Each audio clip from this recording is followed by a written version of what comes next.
Monster. It's a powerful word that is hard to ignore when it finds its way into conversations. It provokes the human mind to consider any number of menacing, bloodthirsty threats, yet it also is found in children's books. It can be used to describe a person in playful jest, or as an accusation meant to suggest someone has a beastly soul, a diabolical villain that commits unspeakable evil crimes. Greetings, fellow inhabitants of the universe, and thanks for being here. Allow me to introduce myself. I'm Robert Allen Burton, if you don't know.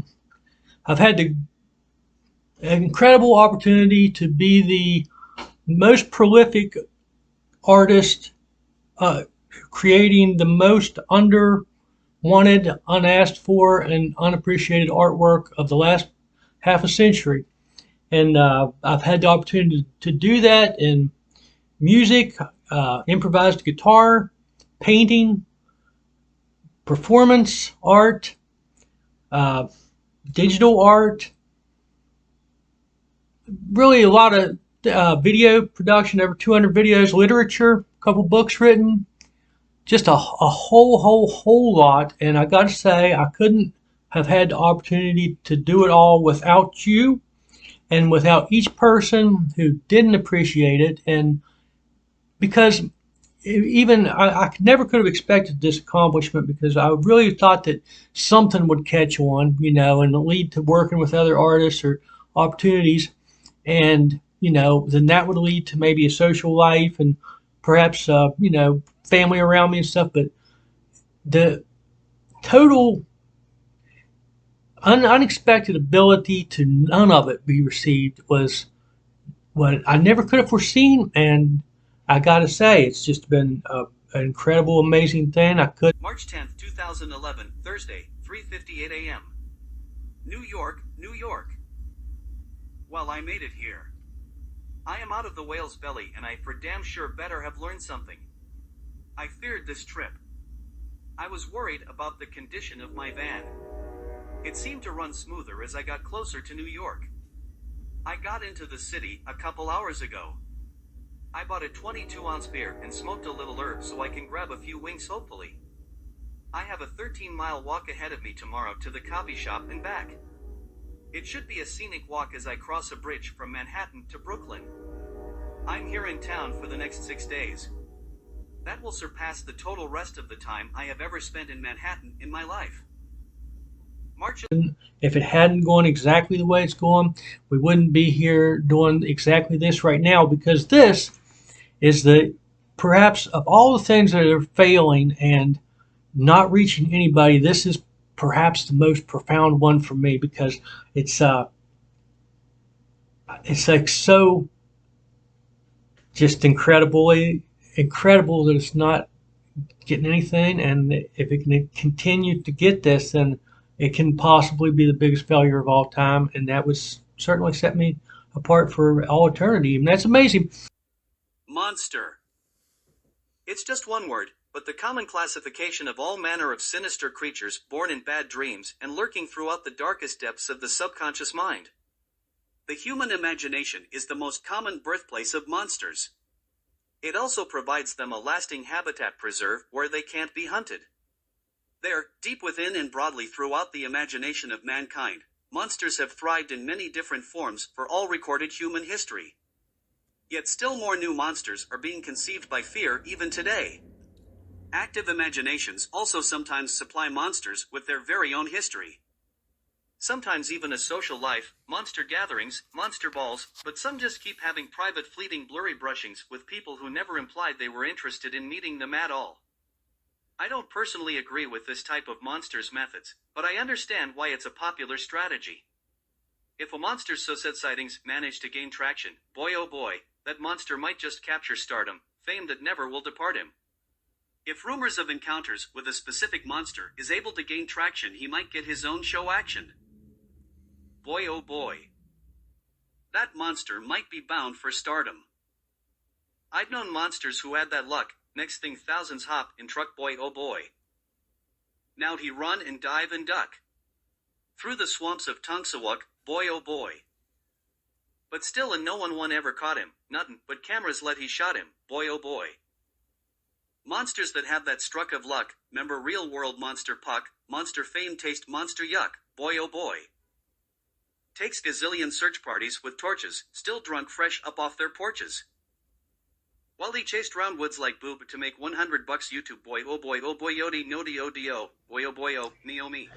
Ladies and gentlemen, it is my journalistic duty to come to you tonight with this story that you would never find on your own. In the music industry, there's always lots of drama come out of, especially rock and roll. Well, this story didn't come out of rock. You'd have to find it under it because that's how undesirable and unsearchable this story is. But this one's worth being heard because I tell you what, this is a one-man stay in college campaign, children. He'll teach you to make better decisions in life all on his own. Just take a look. And what else is he capable of? Well, they say one bad apple can just ruin a whole barrel. This guy, he makes America want to change its national pie to something else. I tell you, he's that type of... I wouldn't know about this story. I was subjected to it. And I think you have to be subjected to it too to understand any error that's happened in my life.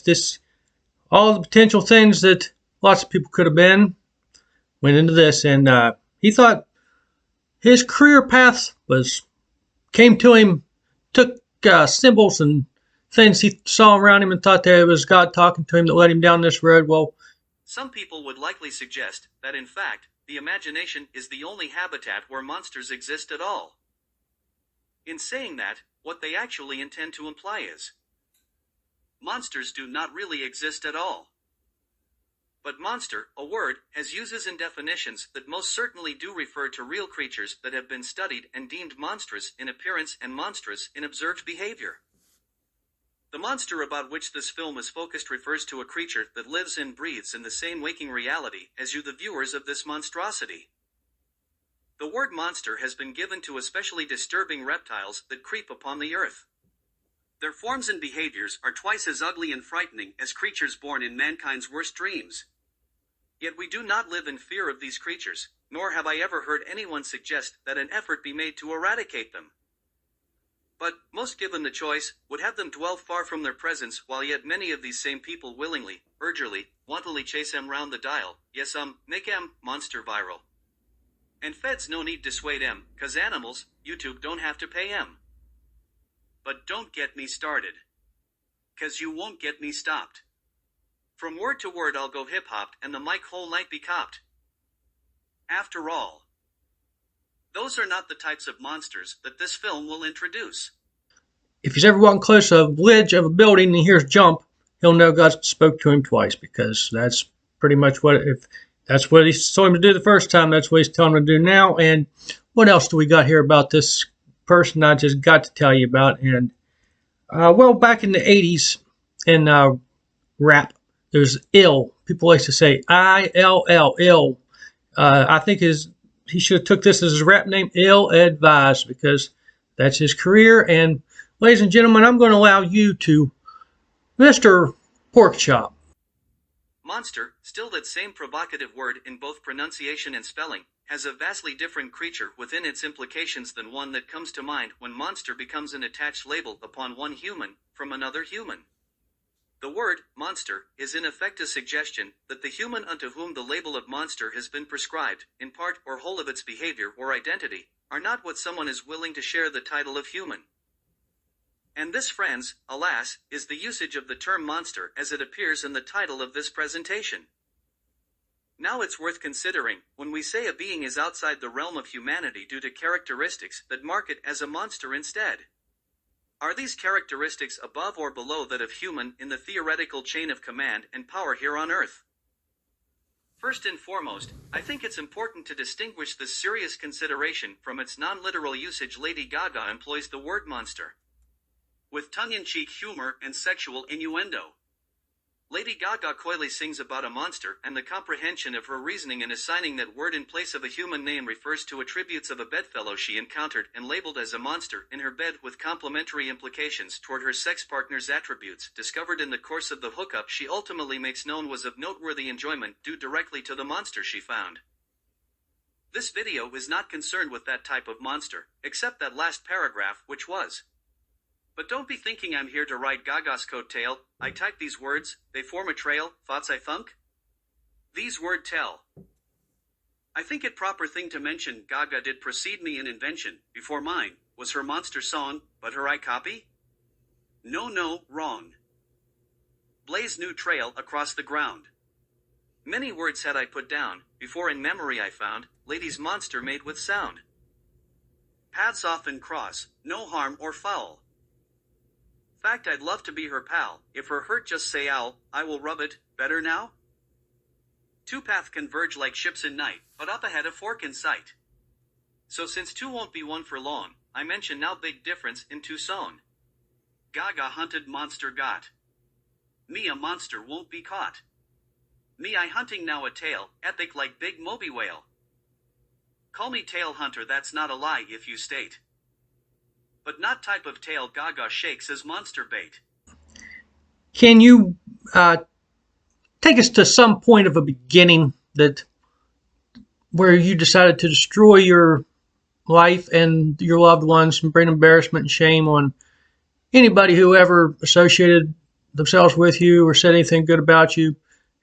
What point did you decide to turn this direction and prove them to be idiots just for ever being in an area with you? Go ahead, Porkchop. Once I was fella named Bob. To perhaps a few people, maybe I still am in their mind. Yet let me challenge that thought logically. If they had been people who truly knew and cared about Bob, then how did they not even notice his slow death? It's not like oops you missed an episode. His death was 3 seasons long, no one saw it, network stock price fell all way down, they took the network off the TV. Took the channel off the dial. Insert Doors music here, part Bob big funeral pile. Private pile, howdy Sarge, went back to prime time.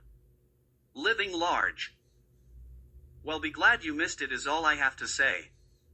Worst thing ever on television. But don't drop your cable, watch us prove he no art able. He's a crafty sicko man, he writes books, it was all a plan. For everyone's sake, I'm going to spare you from hearing about Bob's slow death, during which hope and dignity die in monstrous fashion. I'm not a physics professor at MIT, but for fun pretend I am. I've done the calculations and I have surmised that if people were to put their mental energy toward hearing about how his ego died following the demise of a marriage that only he says ever existed, it appears that hope and dignity die. Oh, I'm not reiterating something I already said. The first time I mentioned the death of hope and dignity, I meant Bob's. That was just stating history and didn't require my MIT calculations. I mean hope and dignity die. All of it, the very concept of it. Strictly speaking, Bob was a family man and had no wish or desire to be anything else. But Bob's alleged marriage failed, so family man, that one thing that defined him and gave him purpose, went poof. Play a laugh track, now his life is some dumb spoof. Let's turn sad faces upside down, now dumb sparkles the clown. Nah, that'd make dumb not a loser. Now he narcissistic busser. Narky's children were still young, and he had some weekends with them that warranted his existence some, but to them, he was known as Papa, therefore Papa lingered somewhat, but Bob died of a broken heart as the vessel, his human flesh, the place of dwelling for Papa a handful of days each month, was otherwise a walking tombstone. That's where I've resided and ever since. I continued to operate the Beggar's Tomb and sold food at concerts to earn my sustenance. The Beggar's Tomb was naturally mine anyway, far more identified me than any thought or mention of Bob the failed family man, now deceased. The migration of deadheads continued as we'd set up our city in the afternoon and tear back down around midnight, packed it in our vehicles and drove to the next city where we'd do it all over again. With so much humanity drained out, I was perhaps even better suited for this realm of existence. My work which fed the living was carried out better by me than ever it was by Bob. I gave his corpse a purpose, dissolved into the beggar's tomb, and so it's still part of the institution. It was a piece of the equipment that performed the functions that kept it running, but a living man named Bob?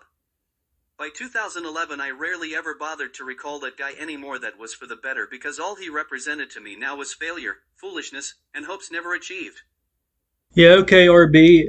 I can answer your question. If you don't mind, first I'd like to thank you for letting me be here. Naturally, we are familiar that people get legal names at birth, then sometimes we get a shortened name like Bob that replaces the legal name. Porkchop wasn't necessarily a human name. When Bob died I felt the loss of who I was. But I still was, maybe a what not who. People call me Bob, I must be Ghost. So I said boo.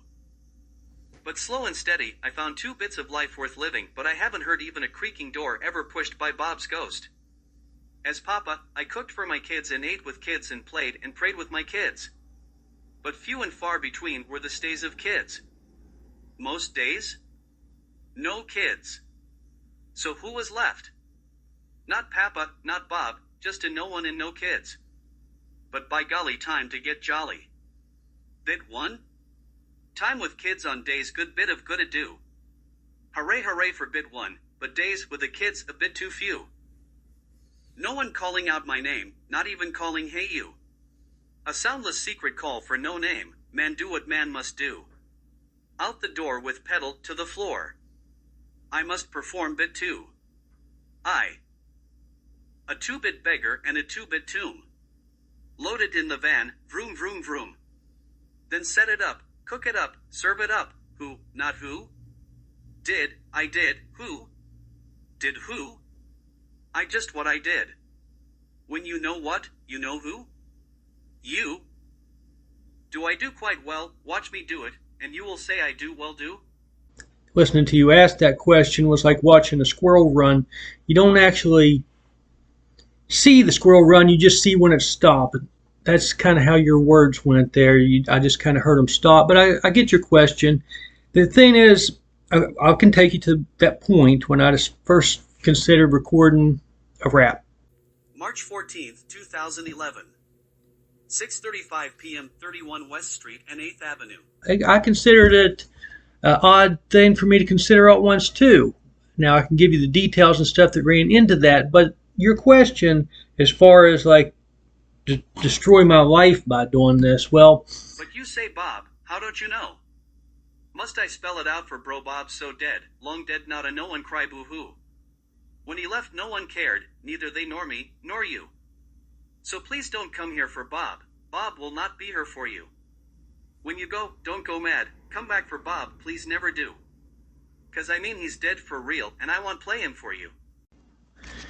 You're welcome for this opportunity, and I'll be as fair to you as my dislike for you will allow. And part of the fairness would be giving you an opportunity to correct some of the errors for other people's sake, for people that have cared about you, for people that have helped with the good things in your life and don't want to see you destroy what good things are left of it for your kids' sake. Because you can't keep thinking about just yourself. That's how I feel about you. I think that's what you've done. Now, you can tell about the ruin that you were in leading up to this, but I can't leave it with you saying that things fell down. Can you at least admit that you're destructive and you tear things down, and the good options that may have been available to you, you destroyed them? And can you proceed with that? This was the hell road. Which road I was going to take through hell, and that's kind of where this came in already. Some his words within me abound, though you hate how my voice sound. Message ain't from me this round, sweep the leg of demon, quick then on him, ground and pound. Shepherd still he yet seeks, be ye patient little freaks. I've been mild with you meeks, you torment, how many weeks? If walk with you paths end bleak, you smite me 1,000 times each cheek. You know, yeah, that sounds stupid because you didn't ask the right question. Here's the deal. I got a journal entry that kind of gives my thoughts at that time, what I was thinking. I read Bob Dylan's Chronicles all morning. Most of it was uneventful, some of it was musically technical and would only strike a musician, and some of it struck me very personally, powerfully, and accurately. In other words, it was like an extremely successful mining expedition. I hoped I would find some gems in this here mine of a book, but I wasn't really expecting the stone I would find. I would have to describe it as a feeling of very big importance, urgency, connection, and duty. The prophet Dylan has spoken of an artist to come who shall come with a more modern style such as rap, who will lay out in words ideas as clearly and accurately for this new age as he had in his age in the 60s. He more or less said not to look to him to be the modern day hero because he has fought his battle. Of course I don't believe in a second that he is done fighting, but I do accept his point that he cannot be the one to make that great connection to this new age. It made me type some of my old rhythms into this computer. One of them I wrote when I was only 14 or 15 years old, and the words still hold up pretty well. The only problem now is that I am a man near 40. Can I really suddenly become a rapping poet? Well, I did make my Broadway debut just a couple days ago singing at the top of my lungs. That all seems like a crazy dream now. But I did rap one song, and that was probably the best one. Am I destructive? Well, if you've got a production and the theme of the film is destruction, then I guess you could say my art could be construction in that film, But fair enough. Yeah, things about falling down or tearing them down. In fact, we'll make this real short because nobody wants to hear this and I don't want to talk about it. But, is after my wife left me and, I was separated from my kids, that was what put me into hell. And to make the best of it and the life I, to make my living, that's what had me up there in Manhattan. You couldn't sell pork chop quesadillas there outside. Now it's a PlayStation Theater right near Times Square. At the time, it was the Best Buy Theater. Same place. Before that was the Nokia Theater. It changes names apparently all the time. So you couldn't sell the quesadillas, so I did some posters for this tour, and that's what I was doing, selling artwork there. And outside the theater on that particular night, the what do they call them? The Black Israelites were there, and they'd set up, and because they were there, they get an order from the city. They get a permit. So they had a permit to be there. I've heard so much about Black Israelites, but I've never seen one. And I hear that they're always out there yelling at people. What are they yelling about? I was a member, but you go ahead. They're always letting them know, hey, you white devil, I don't eat pork. That's what they do, for real? One guy will say it, another guy will read from the Bible. It's as holy as it gets. They're all dressed like fucking Melly Mel and the Furious Five, or would that be Grandmaster Flash? I don't know. Lots of signs. Yeah. Lots of signs. Okay. You're like, what is it? They're all dressed like Isaac Hayes in fucking Escape from New York. They're all dressed like the Duke of New York. You are the Duke of New York. You're a number one. That's who they all look like. Characters. Yeah. It's the most ludicrous thing you ever seen. Yeah. I just stand there and clap because my mother goes, "Oh, Chipper, those guys mean business." Yeah. They get the women all hot applaud. as they threaten to possibly run a train on you with all their homies from you. Yeah, they do. That's where I'm from. Yeah. Given fact that almighty nations keep Special Corp enlisted without identity. Not only do they secret twisting, but also just what secrets they've twisted, and secret, how long they've been twisting, and secret what they were trying to straighten out by twisting and twisting. And because they had the permit, and there's usually friction when they are someplace, because they're racially insulted. Their sermon was that all the people in the Bible were black and white people had stolen and distorted the story. It was just flat out racist. People stuff. But so they had police protection that kind of has to guard them. So they were there and had the police protection around them.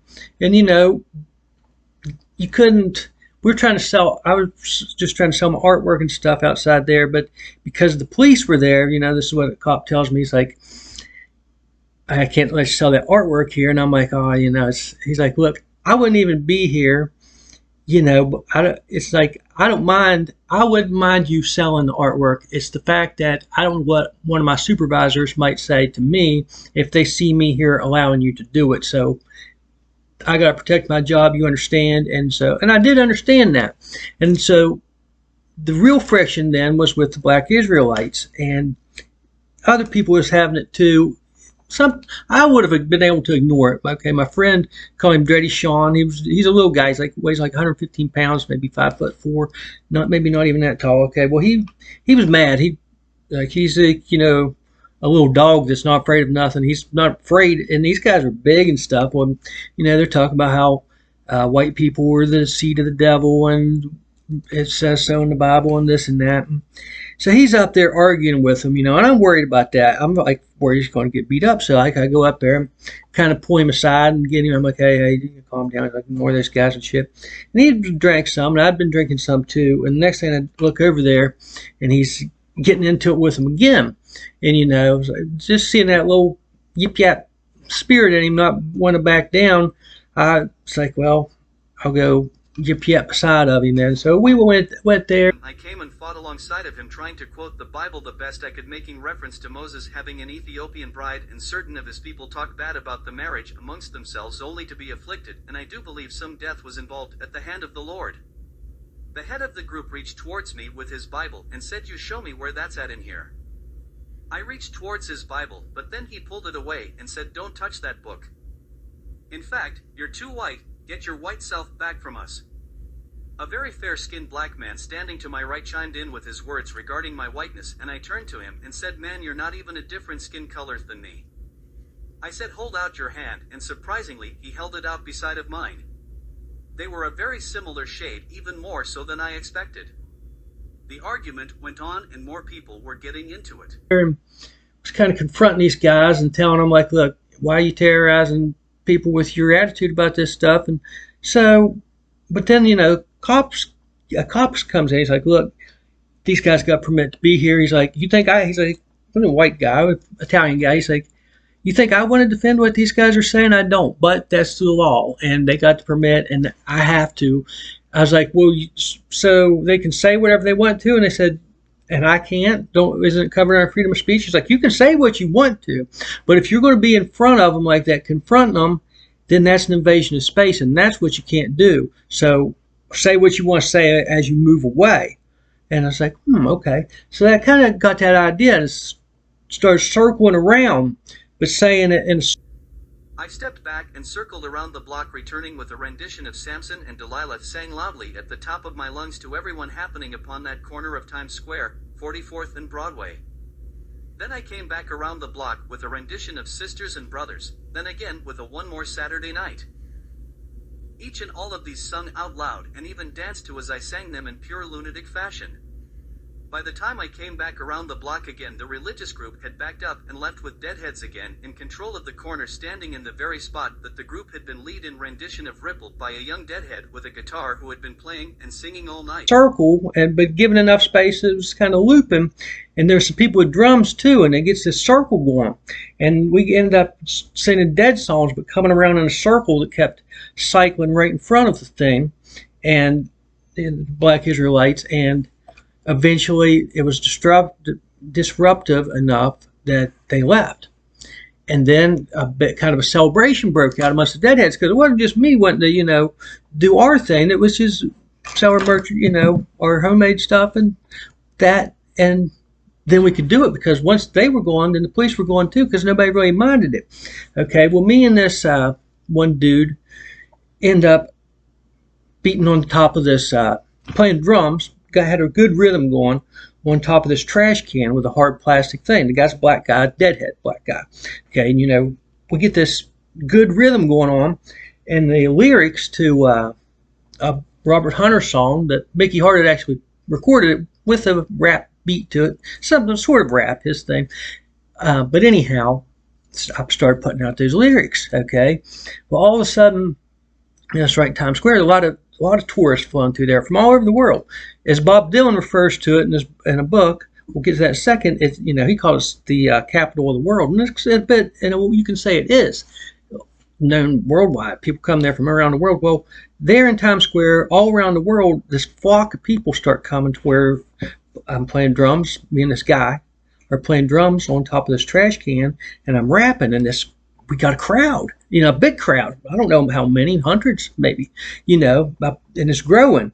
But then I get to the end of the song and didn't have any more words. And the other guy drumming with me, he's like, keep going, because he's loving it too. We were getting to be stars in New York City and Times Square. It's like, and I'm like, I didn't have any more words. And then like when the words stopped, the crowd started moving away. Well, okay, while I was in Manhattan that week, I had a lot of time to kill during the day because the shows only starts at like 8 o'clock at night. And so from 8 to midnight, I got quote unquote work. And the rest of the time is too much time to kill. But I walked around taking pictures and whatnot. And I walked to Greenwich Village. And, I'm a big Bob Dylan fan. And right there in Greenwich Village, out on a rack that they pulled outside of a bookstore. Like I wasn't doing no shopping because I didn't have no money, really. I mean, not shopping money. And there was Bob Dylan's Chronicles, which I'd been wanting to read for a while. His diary, since you want to insult diaries, his diary book, and I picked it up. It was like $6.99. Couldn't beat the price. Well, then I get to reading the book, and a lot of what I was reading was right there in New York Square. In fact, the back of the book I got here with me, is Times Square. That's right there. This is right where it's at. So here, talking about, I felt like God spoke to me. I did. And this is it, because he's talking about how his career began. Well, okay, in reading his book, I get to, this is page 218. This is later in his career because Chronicles covers a lot of his stuff. And says, I would have liked to have been able to give him this kind of songs he wanted, like Masters of War, Hard Rain, Gates of Eden, but those kind of songs were written under different circumstances, and circumstances never repeat themselves, not exactly. I couldn't get to those kind of songs for him or anyone else. To do it, you've got to have power and dominion over the spirits. I've done it once, and once was enough. Someone would come along eventually who would have it again. Someone who could see into things, the truth of things, and not metaphorically either, but really see, like seeing into metal and making it melt. See it for what it was and reveal it for what it was with hard words and vicious insight. Danny asked me who I'd been listening to recently, and I told him Ice-T. He was surprised, but he shouldn't have been. A few years earlier, Curtis Blow, a rapper from Brooklyn who had a hit called The Breaks, had asked me once to be on one of his records, and he familiarized me with that stuff. Ice-T, Public Enemy, NWA, Run DMC, these guys definitely weren't standing around bullshitting. They were beating drums, tearing it up, hurling horses over cliffs. They were all poets and knew what was going on. Someone different was bound to come along, sooner or later, who would know that world, been born and raised in it, be all of it and more. Someone who had chopped head and power into the community. He'd be able to balance himself on one leg on a tightrope that stretched across the universe, and you know him when he came. There be only one like him. The audience would go that way, and I couldn't blame them. The kind of music that Danny and I were making was archaic. I didn't tell him, but that's how I honestly felt. With Ice-T and Public Enemy, who were laying on the tracks, a new performer was bound to appear, and someone unlike Presley. He wouldn't be swinging his hips and staring at the lassies. He'd be doing it with hard words. He'd be working 18 hours a day. So this is the compulsion that began my thought to take some of the old rhymes and stuff and put them down. So to get back to, my diary, as you called it, when my criticism of you, one thing I haven't never accused you of is being uninteresting, but a black hole in space draws a lot to it, and all it does is destroy those things it draws to it. And that, so yes, your story, what you can feel is God talking to you. I don't understand how you haven't been able, over these years, you have a certain amount of analytical skills that you are able to look at a situation and understand some things about it. But as far as understanding your incorrectness and understanding that your assumptions are slanted in your favor so greatly that you can take something that was intended for somebody else to be perhaps their destiny, and you somehow see that's you because you want it. You're selfish, and that's what you're doing. And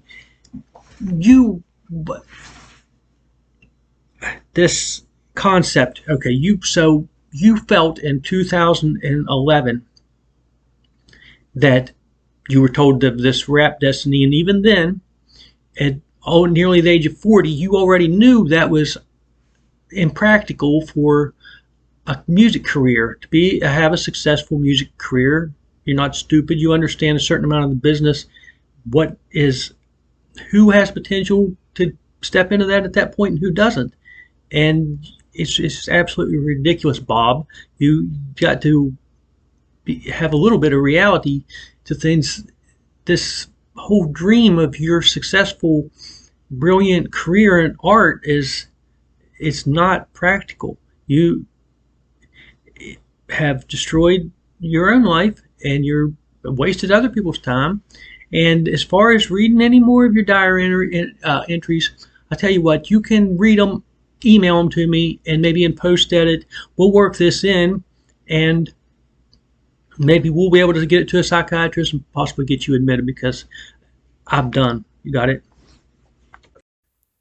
I thought about talking to my good friend Jared, who told me years ago that he would like to put some music to my words. At the time, he was playing mostly stringed instruments, and it didn't really seem like what I had written really lent itself to that kind of thing.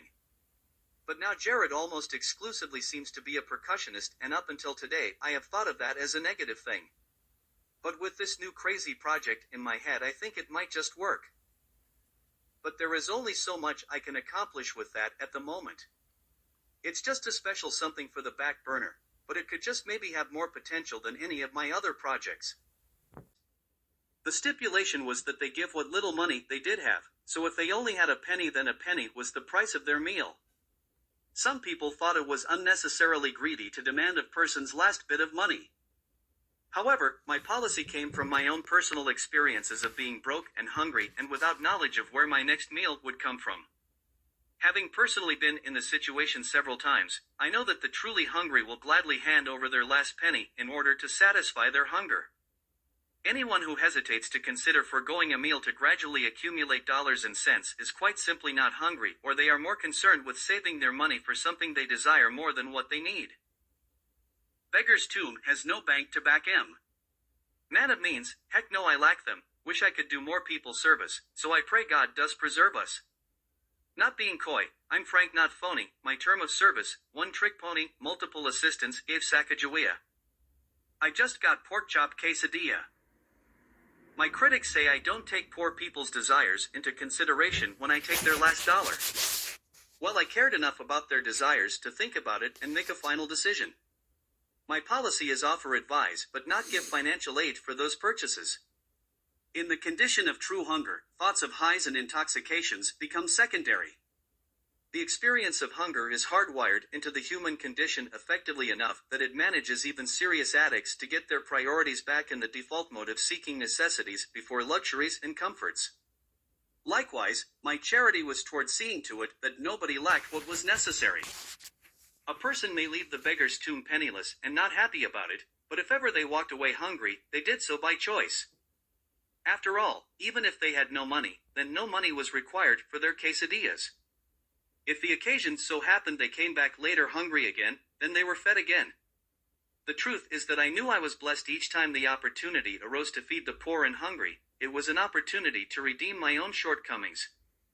Failure to be the man God might hope I be, but still might do the work he need from me, a bit astray, just now was me, my misconception, did you see?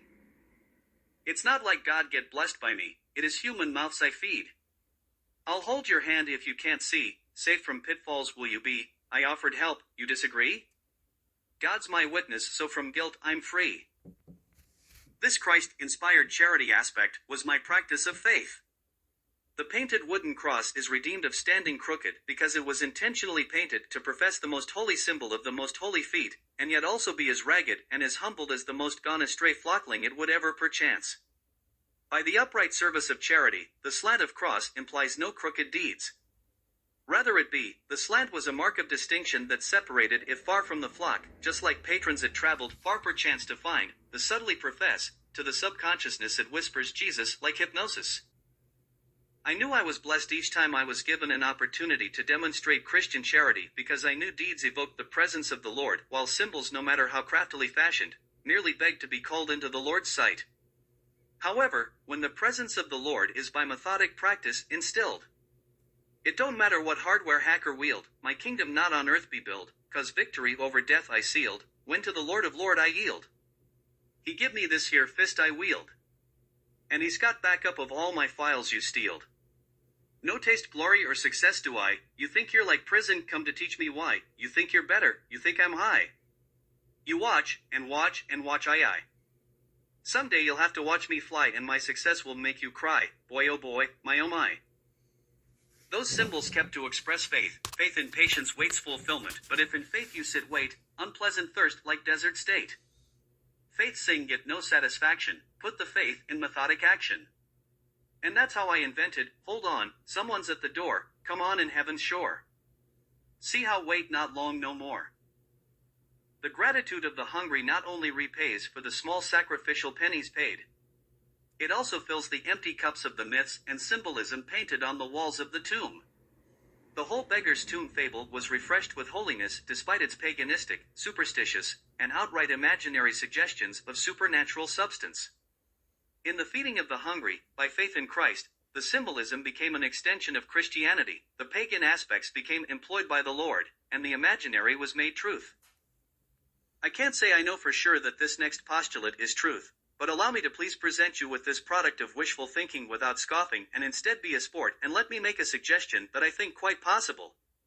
While the ordained, proclaimed, and outward stated Lord's peoples with steeples are his trusted and most useful hammer and crescent wrench, there does arise the occasion that his most valued tools just aren't quite able to be the one for that hard-to-reach rusty stripped-out nut, but what who unto the Lord could turn it? And I think you would have to agree with me, the Lord more skilled than average craftsman he, now this might sound like blasphemy, skilled even more than MacGyver be.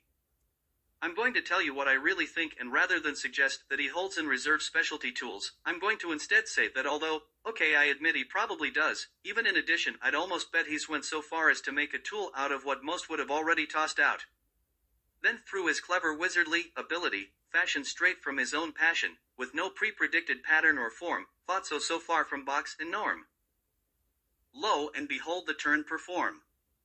Now forever, still to this very day doth he have for himself the very only one of a kind, tool that can do the fix when nobody else would have thought a fix could be foxed.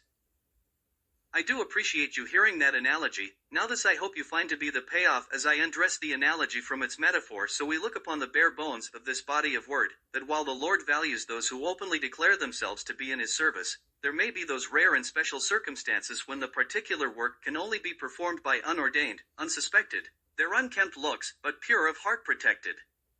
They make sure some unknown is not neglected. Unseen, unheard work undetected. I was the required spirit and the properly educated consciousness chosen to man the old rugged lifeboat. Undesired and underestimated, it could pass unnoticed under Satan's radar, and into hidden lagoons and secret caverns. Savage places where no rich man could not be pilfered and no big ship could begin to fit. Therefore, that ragged vessel was worthy of its provocative and unforgettable name. The beggar's tomb, perhaps least of the Lord's fleet she was, and Porkchop, perhaps strangest of the captains he be. Most of the tale remains yet untold.